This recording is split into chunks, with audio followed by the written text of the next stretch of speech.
Yo, you guys, this is Blacklist of the Abyss, and this is my review for One Piece Chapter 729. Um, the chapter starts off with Bellamy. He's a piece of crap. I'm just going to come out and say it. Bellamy's a piece of crap. He was actually going to go and try and kill Luffy, which makes absolutely zero sense. Oda is not handling his character well at all. He was a villain, then you bring him back after all this time to be a good guy, then you switch him to a villain again. What does that accomplish? What does that accomplish? Nothing. Not it makes Bellamy a piece of crap. That's exactly what it does. Okay, when you take a villain and you make them good, then you try to make them bad again. You have to build them up as a villain all over again. It makes it hard to believe that they're actually evil, that they're actually good villains. You have to legitimize them again because they were actually they've actually made the transition from being bad to being good. You see them as good, now you have to try and switch that perception to seeing them as bad again.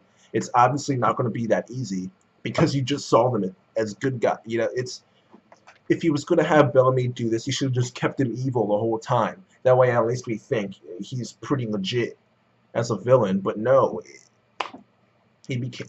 Jesus Christ. I'm not going to waste 5 minutes talking about Bellamy when it's only like a few pages. Where all I'll mention is that Dellinger shows up. Dellinger being one of the guys who's trying to get Ace's Devil Fruit. He shows up in high heels for some reason. Maybe he's not a guy. Who knows? He probably is though. He shows up, and I don't know if it was an accident or if he did it on purpose, but he pretty much lets Bellamy know that Doflamingo thinks that he's a piece of crap and that he deserves to be killed off, which is true. He is a piece of crap, and he does deserve to be killed off. So he's not helping this arc at all by being in it. He's really not. So if he got killed off, I'd be happy. But at the end of the day, it's One Piece, so he's not going to be killed off. But after speaking of killed off, after this we well, not really, but after this we go to Law and Doflamingo. They're fighting. Doflamingo had this cool move called Bullet String. It was kind of like a flick almost, but string like shot out directly at Law. So that was pretty cool. And while Law was just lying on the ground, Doflamingo actually takes the opportunity to talk to Diamante. And he tells him, send Lao G, that old guy, who's also challenging for Ace's Devil Fruit, send him to the Smile Factory. And Diamante says, wait, but Lao G and the others, they're supposed to get the crowd worked up. And Doflamingo says, that's okay, you're enough. And I love Diamante. He does his usual gag where like someone compliments him, and then he kind of argues that he doesn't deserve the compliment, but then at the end he ends up accepting a comment in like this really kind of annoying, cocky way, but it's really not that annoying at the end. It's actually pretty funny.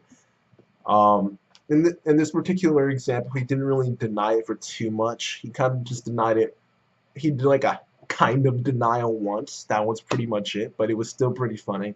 Diamante is my favorite character so far in this to be introduced in this arc, because no one else is worth liking except for maybe Riku.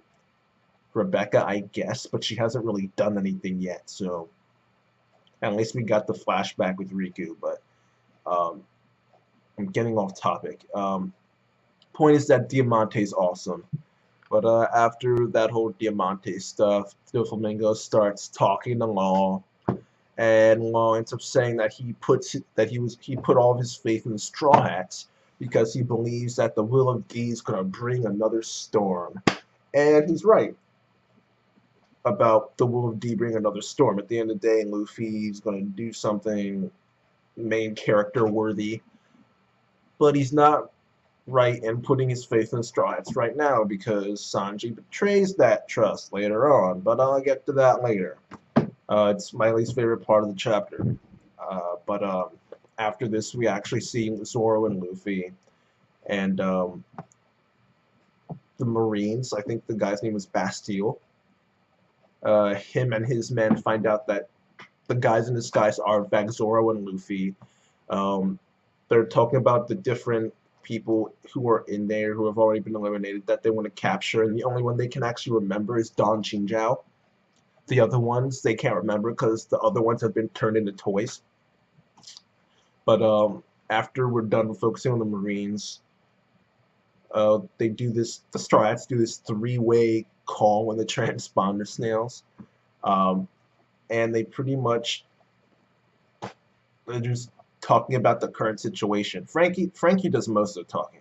He talks to them about the Riku army, and he talks about all this typical shonen against all odds type of stuff. You know, it's the odds are stacked against them, but they're gonna try their best, and they're gonna eventually beat the bad guys. You know, with their help, with the Straw Hats' help. I mean, you know, it's just some your typical shonen stuff. I just don't really care about the scene, but I also don't care about what happens after this. Sanji decides that he's going to turn the ship around and go back to Dressrosa, which makes zero sense.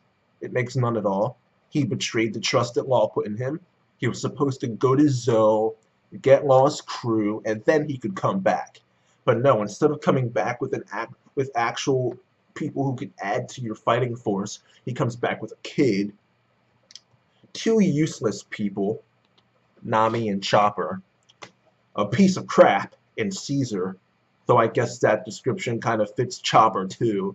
I know a lot of guys like him, but he's a piece of crap. Sorry, it's true. He's got Sanji himself is injured, and they have Brook. So pretty much they're coming back with Brook. That's an epic fail right there. Okay, they should have gone to Zou, gotten Law's crew, then come back. At least then they'd be useful.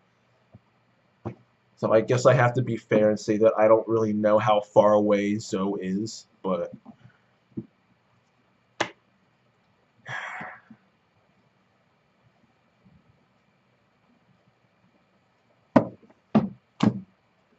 I guess I'll just give them the benefit of the doubt and say that Zou was really far away, and by the time they did their whole round trip, the fight would be over or something like that. I'll just give them the benefit of the doubt and say that. But after this, we see Doflamingo. Him and Law are finally back in Dressrosa, and he kind of just drives Law into the ground in front of the Coliseum.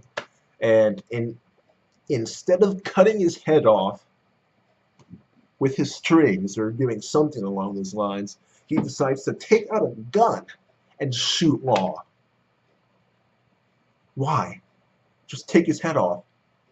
Why wouldn't you just do that? Why take out a gun and shoot him, which is not part of your fighting style at all? I'll tell you why. It's because Law's not dead. Law's not gonna die. We all know this is One Piece, okay? He's not gonna die.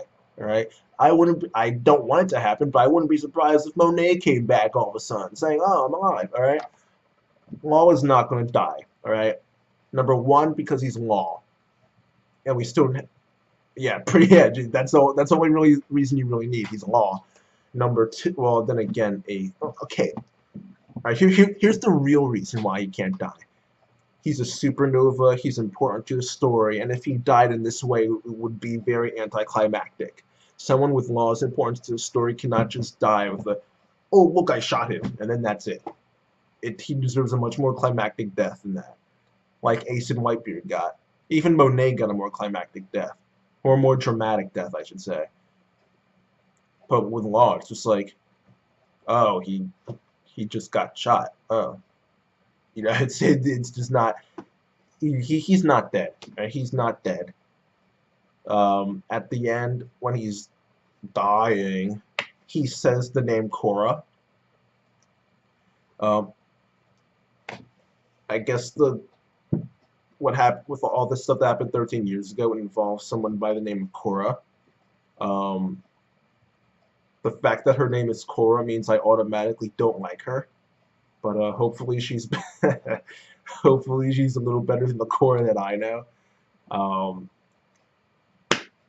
Hopefully we get the story soon, maybe in some type of dying, life flashing before your eyes type of flashback. I don't know, but overall I guess this was a good chapter. There was only the one part that I didn't like with the three-way call between the Straw Hats. We saw Isho at one point in this chapter towards the end. He's he's heading towards where Doflamingo and Law are, and Zoro and Kinemon and Luffy, and Bellamy and Ben Bellinger or Dellinger. Wow, I combined the names. But overall, I'd call it a good chapter, mainly because of the stuff that happened with Law and Doflamingo. We heard Korra's name. We saw Diamante, and Diamante is awesome. But yeah, that alone, that stuff gets the chapter rating of 8 out of 10. But that's it for now. I'll have Yamada and the Seven Witches out later on tonight.